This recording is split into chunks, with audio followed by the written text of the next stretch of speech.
Bonjour les enfants, c'est papa. Bienvenue dans le premier podcast de la journée les enfants, bienvenue à la clinique. Celle-là c'est pour toi mon petit tribaliste compulsif. Petit trip de rien du tout, Claude Abbé. Claude Abbé. Tu n'as pas honte mon frère. J'ai lu sur internet une déclaration de toi Claude Abbé. Genre, ils veulent que je ne m'excuse pas. Tu crois, qui t'a dit qu'on attendait des excuses de toi, Claude Abbé? Franchement, un chien va s'excuser d'être un chien. Un chat s'excuse d'être un chat. Soyons sérieux. Non, on n'attend pas que tu t'excuses, Claude Abbé. On va te faire virer de ton travail. Parce que les enfants ne peuvent pas continuer à avoir pour professeur le maître du tribalisme. Alors qu'on met les tribalistes en prison, j'ai appris dernièrement qu'on a convoqué Sébastien Ebala. Si on convoque Ebala, toi, tu restes faire quoi dehors? Tu restes faire quoi dehors, Claude Abbé? Vous avez la même maladie. Donc j'ai vu sur internet que M. Claude Abbé, professeur à 2 balles, mais tribaliste compulsif et fondamentaliste, à la recherche de l'argent. Parce que tout le monde croit peut-être que c'est une idéologie tribaliste que tu défends. Non, Claude Abbé, tu es un misérable, tu es pauvre. C'est les 1 franc du Zomlor que toi-même tu es parti chercher. Parce que quand vous voyez les gens devenir des monstres, c'est parce qu'ils essayent d'avoir l'argent d'un monstre. Chaque fois que vous verrez des gens devenir des monstres, pour un oui ou pour un non, adopter des comportements monstrueux, sachez qu'ils essayent d'avoir l'argent d'un monstre. Sachez qu'ils essayent de mettre dans leur poche l'argent d'un monstre. Je suis un peu dehors parce qu'au niveau de la chambre à l'hôtel, c'est un peu trop fermé, la lumière n'entre pas bien. Mais le froid qui est en train de me glacer les os en ce moment, c'est ça par le voisin. Mais c'est en même temps l'été, donc il y a déjà le soleil, il s'est déjà levé. Donc, qu'est-ce qui se passe en ce moment avec ce monsieur Claude Abbé? Le gars se lève et vient à la télé. Il vient suppléer les 1 franc du Zomlor parce que c'est ce que tu faisais. Quand tu es venu montrer aux Zomlor que tu peux être plus tribaliste parce que pour être l'attaquant de pointe du Zomlor, venir dépasser Dieudonné Somba, il a fallu que tu marques des buts importants. Parce que là où vous voyez les enfants, ils sont assis et ils font la concurrence du tribalisme face à face. D'un côté, tu as Dieudonné Somba. De l'autre côté, tu as Claude Abbé. Et au milieu, tu as les petits jetons du Zomlor. Avant, la personne qui mangeait tous les jetons là, c'était Mathias Oronangili. Avant, Mathias était le préféré, c'est lui qui mangeait tous les jetons. C'est qu'il y a quelque chose qui s'est passé. On a dû appeler Mathias d'ailleurs pour lui dire que mon frère, là, vous ne voyez pas que Mathias Oronangili a disparu. C'est qu'à ce moment précis, c'est la honte qui veut le tuer. C'est-à-dire que c'est un misérable honteux. Il comprend très vite à quel point il s'est roulé dans la face. Parce que Mathias était un homme important. C'était un bon gars avant. Mais il a vu lui-même que pour manger l'argent du système tribaliste, il fallait devenir tribaliste. Tant qu'il n'avait pas eu l'argent du système tribaliste, il faisait le malheur. Donc, je lis donc sur Internet que Claude Abbé, le petit me coupe de rien du tout qu'on appelle Claude Abbé, dit que nous les Camerounais, les continentaux, on attend que tu t'excuses, frère. Non, on n'attendait pas que tu t'excuses, cousin. On s'en fout de toi, man. Mais on s'en fout royalement de toi. Tu es comme une maladie dans notre environnement. Tu n'es pas différent de Sébastien Ebala. Donc, pourquoi c'est qu'on a des problèmes importants qu'on veut gérer, on veut faire partie Pomba, on a un pays à construire, on a les enfants à sauver, on a tout un magnifique pays à bâtir. Claude Abbé, tu n'es rien dans notre programme. Donc tu n'es rien dans notre programme, cousin. C'est important que tu le comprennes. Donc comprends qu'on n'attendait pas du tout la moindre excuse de ta part, Claude Abbé. Ça c'est pour te vanter. Au niveau de l'université catholique, s'il arrive quelque chose, s'ils ont des mauvais points, il faudrait qu'ils sachent qu'eux, ils ont pour professeur un tribaliste. Et le communiqué que l'université catholique a sorti, je tiens à ouvrir la porte au niveau de l'université catholique pour leur dire que vous êtes responsable de nos enfants. Et ce n'est pas normal qu'un tribaliste reconnu à la télévision, qui prend des propos, qui tient des propos qui sont une violation fondamentale des droits de l'homme et du respect du citoyen à l'intérieur du Cameroun, vous êtes l'université catholique et il est toujours professeur dans votre université. Ça nous fait douter du sérieux de votre école. Parce que dans une université normale, dans les grandes universités où les gens veulent construire les citoyens de demain, jamais un type comme Claude Abbé n'aurait continué à être là. Jamais un type comme Claude Abbé n'aurait pu continuer à être là. Donc, on n'est pas là On n'est pas là pour se demander, non, on ne t'attend pas tes excuses. On n'attend aucune excuse de toi, frère. Tu es ce que tu es.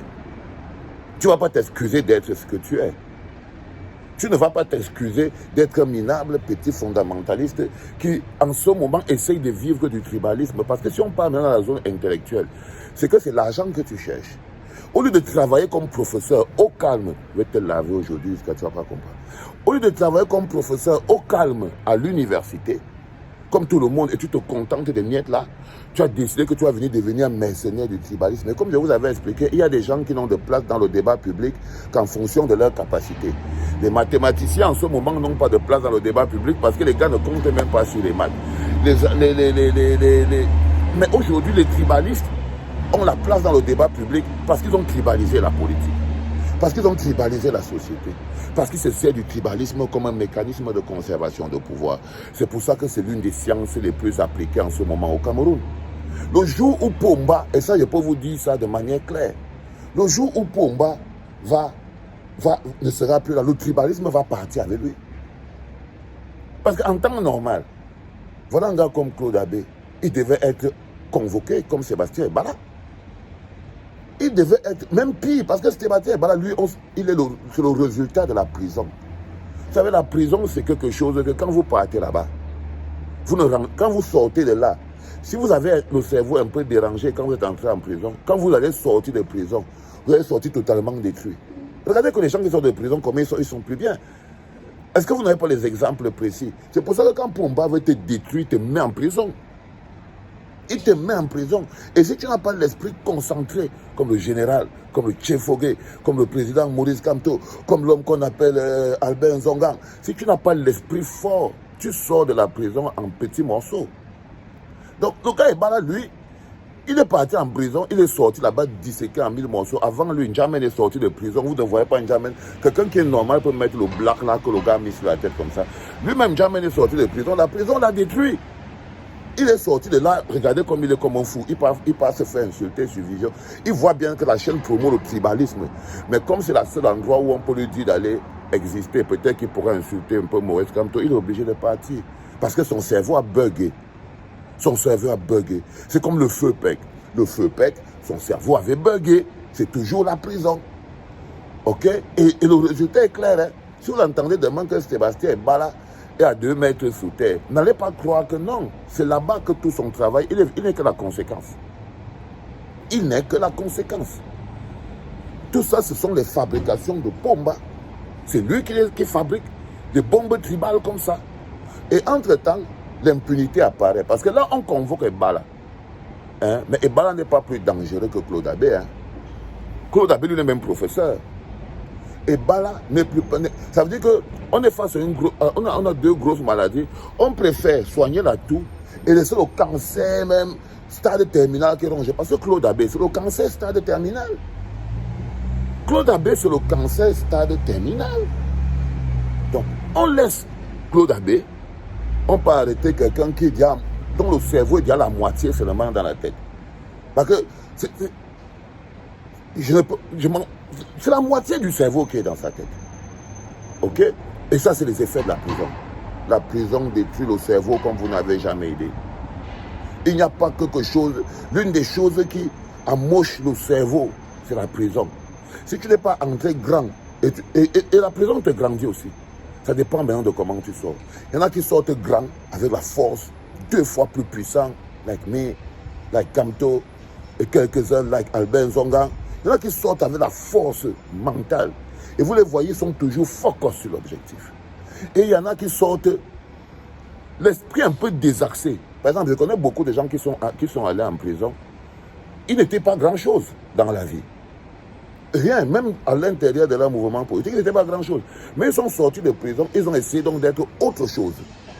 Parce qu'en fait, ils sont entrés dans la prison, étant un peu un genre, mais ils n'étaient pas très populaires. Mais beaucoup de gens se sont dit que parce qu'ils sont sortis de prison là, je ne sais pas, parce que la prison transforme les gens. La prison transforme les gens. Tout le monde est sorti. Regardez la pauvre Michel.